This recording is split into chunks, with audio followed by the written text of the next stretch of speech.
This is Akashvani. In the program Spotlight, we now bring you a discussion on India and emerging major maritime power. The participants are Commodore C. Uday Bhaskar, Defense Analyst, and Sarabjeet Kaur, Anchor. In today's Spotlight, we bring you deliberation on the commissioning of 3 indigenous naval vessels, INS Surat, INS Nilgiri and INS Vaghshir. Today we have with us Commodore Uday Bhaskar to discuss and deliberate on the commissioning of the 3 naval vessels. I welcome you, Commodore Uday Bhaskar, to today's Spotlight. Thank you. Speaking to Akashvani News, Captain Sandeep Shore, commanding officer of INS Surat, explained the specialities of the ship. This ship is a destroyer, which is vessel which has long sea legs, which has the sea keeping ability to stay at sea for long duration. It can operate to helicopters and it can operate all kind of missions possible. In conflict, it has enough weapons and sensors to do the conflict management or attrition game, then anti-piracy missions, anti-narcotics missions, or even disaster relief. INS Surat, INS Nilgiri and INS Vaghshir being commissioned together. Commodore Bhaskar, what does this augur for the Indian economy? First of all, I would like to echo what you have just said, which is that this is the first time in Indian naval history that we have 3 major platforms being commissioned and inducted into the Indian Navy on the same day. Yes. And Prime Minister Modi, I think, had emphasized this point in his remarks in Mumbai, that it's a very special day as far as the Navy is concerned. And by extension, I would say for the country also, because this is a very important punctuation in India's Atmanirbharta effort, the indigenization effort. So that is in a way feather too. Today's accomplishment, January 15th, is also Army Day. I think that's very auspicious. Yes. That the Navy inducting 3 major platforms on a day that is celebrated also as Army Day, which points to India's effort at trying to enhance jointness. So while this is symbolic, I would say the symbolism, both for indigenization, Atmanirbharta, and jointness, is something special and should be noted. Absolutely. Commodore Bhaskar, Prime Minister Narendra Modi, during his address at the commissioning ceremony, made a very significant statement that India is working for development and not for expansionism. Can you please throw more light on this aspect? This is actually very instructive because if you look at how Prime Minister Modi has framed the maritime domain and the way in which he has prioritized it from the Prime Minister's perspective, as an analyst, as sailor who has been looking at India's own naval trajectory for the last 50 years almost, I would say that this is very distinctive, what Prime Minister Modi has done, which is that in 2015, you may recall, he coined the acronym SAGAR. And this was Modi 1.0, meaning it was his first term. He had assumed office in 2014.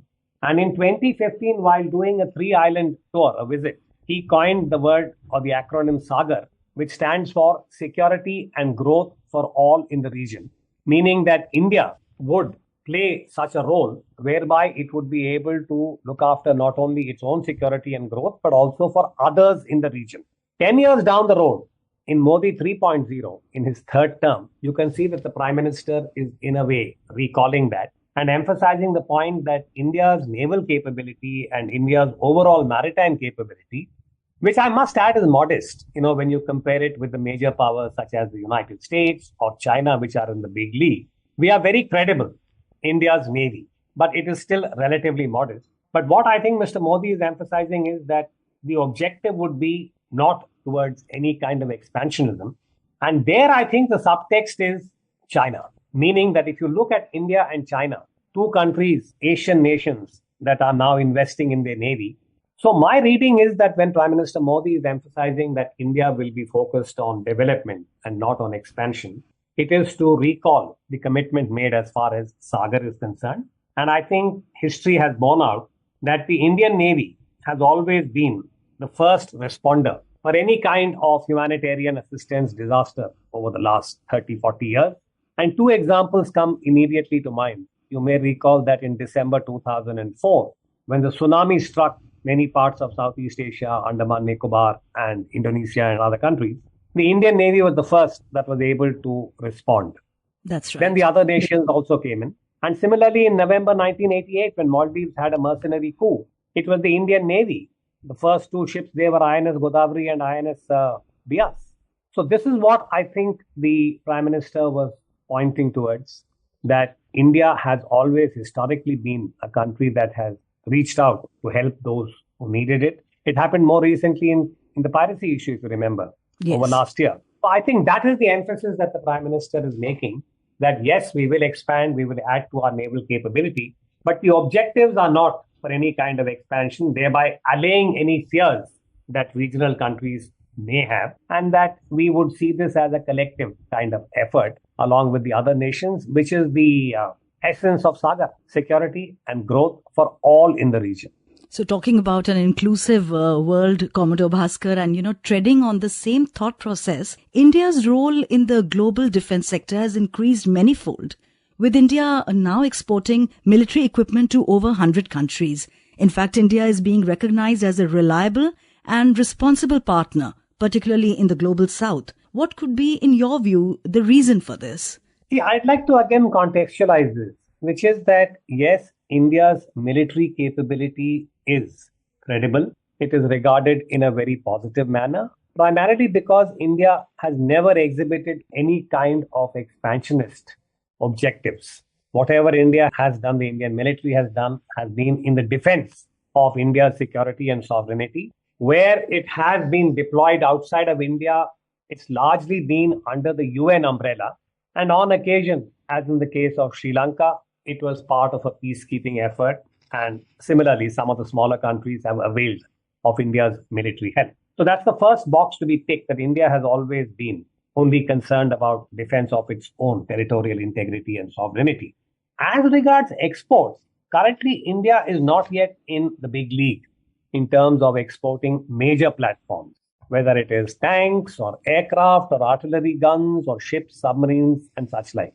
Where India has made a mark for itself is in some of the ancillary. For instance, in communication, India has got a good track record. Similarly, in items like clothing, India is seen as a major supplier. Mm-hmm. And these are areas where India can build. But the one breakthrough has been in the BrahMos missile, which has been a very big success story for India. But at the moment, there's only one country that India has exported this to, which is Philippines. Slowly, there are a number of other major platforms which are in the last stages. They are work in progress kind of items, big items. When they are realized, I think India's overall export profile and credibility will be enhanced. So at the moment, I think the direction is right. There is a lot of earnestness, and hopefully the breakthrough will come over the next few years. Absolutely.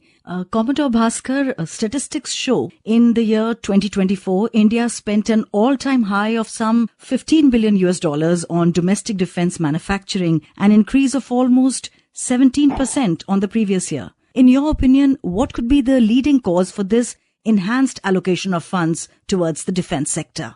Well, there's no doubt that Prime Minister Modi, in his first two terms, had emphasized Atmanirbharta or indigenization. He's cracked the whip, and I think they have laid down certain policy guidelines which have, in a way, encouraged the Indian military to look at domestic suppliers.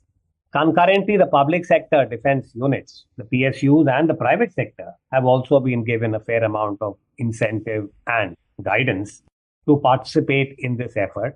And this is borne out in the statistics that you have just highlighted, that the amount of investment or money that is now going into the domestic sector, whether it is public sector or private, is there in the figures. But again, let me contextualize this.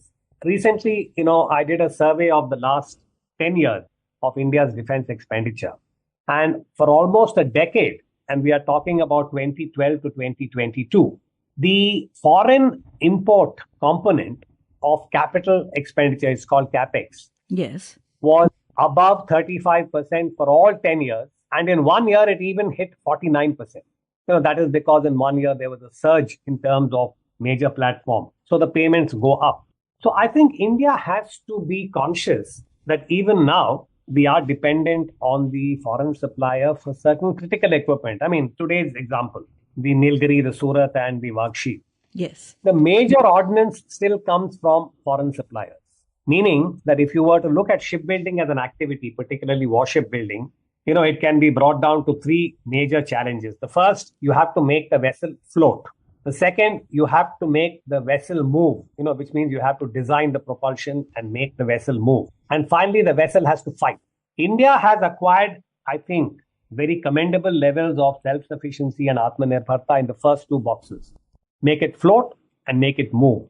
Where we are still dependent is in making the platform fight, whether it is torpedoes for the submarines, whether it is anti-aircraft guns or missiles, so on and so forth. We are importing, except for the BrahMos, which, as I said, is a cause for considerable satisfaction, which again, as you know, we had manufactured and designed and made this with Russian cooperation and help. So these are areas which I think slowly India is getting there. Yes. But it will take time, it will need investment. And that really is one last thought I want to leave with you, that despite the success that we are now applauding, India's naval budget, this has to go up. And that's going to be a challenge when we talk about jointness and how India will enhance its trans-border military capability, particularly in the maritime domain, which incidentally links you up with space and cyber. That is the new challenge. The new global common is going to be the continuum of maritime, space, and cyber. And India needs to look at this in a very focused way, which means, money, which means technology, which means human resource. And frankly, Mr. Modi as Prime Minister is more than aware of this. It's a challenge as to how he will find the resources. That's right. I understand that you have a rather very long inning with the Navy. And out of the three vessels commissioned today, INS Surat and INS Nilgiri are warships. You being a veteran, for the benefit of our listeners, if you could very briefly explain what exactly is a warship and what role it has to play in the country's naval might. Basically, a warship is that aspect of India's military capability that looks after the maritime domain in terms of ensuring that national sovereignty and security are not in any way adversely affected. Mumbai 2008 is a good example of how there is a maritime vulnerability for India. So what a warship does is it enhances your naval capability, your military capability at sea. It ensures that there is no threat to India's sea lines of communication. India is dependent on imports and exports. And what any navy does for any country is to ensure that there is no threat from the maritime domain. And if there is any adverse occurrence, any adverse development, the navy can provide the necessary assistance, which happens very often when we talk about humanitarian assistance and disaster relief. Right. And more recently, of course, we have seen, cases of piracy going up. Again, between the Indian Navy and the Indian Coast Guard, we ensure that these are dealt with in an appropriate manner and that India's economic interests or security interests are not adversely affected by anything related to the seas and oceans. That, in a nutshell, is what the Navy does. Right. Commodore Bhaskar, INS Vakshir is a submarine. How is it different from a warship? And when it comes to the security of the country, what role does a submarine have to play? Well, briefly, a warship, a surface ship, is something that operates on the water. So you have a frigate, you have a destroyer like Surat and Nilgiri, or you have an aircraft carrier. India has had Vikrant, Vikramaditya, which are well-known aircraft carriers. They all operate on the surface of the water. Vakshir is a submarine. It's an underwater platform. So what that does is a submarine ensures a certain degree of sea denial, meaning that if you have an adversary or you want to ensure that an adversary does not come into certain areas which are of interest to you, critical areas, say Bombay High, the submarine ensures sea denial. The surface ship and the aircraft carrier can give you a certain degree of sea control on the surface. So there are different roles for surface ships, different roles for submarines. And the submarine is also associated with a lot of stealth operations, intelligence operations. So these are capabilities. And as we go ahead, the underwater domain is going to become a very important arena. Now, for instance, underwater cables, which carry all your cyber traffic, or for that matter, resources which are underwater, whether they are hydrocarbon or otherwise, the so-called blue economy. All of that will also be looking at the underwater. So I think India has to proceed in terms of acquiring capability across the board, underwater, on the surface, and as I said, in cyber and space, which is the new connectivity that we need to look at.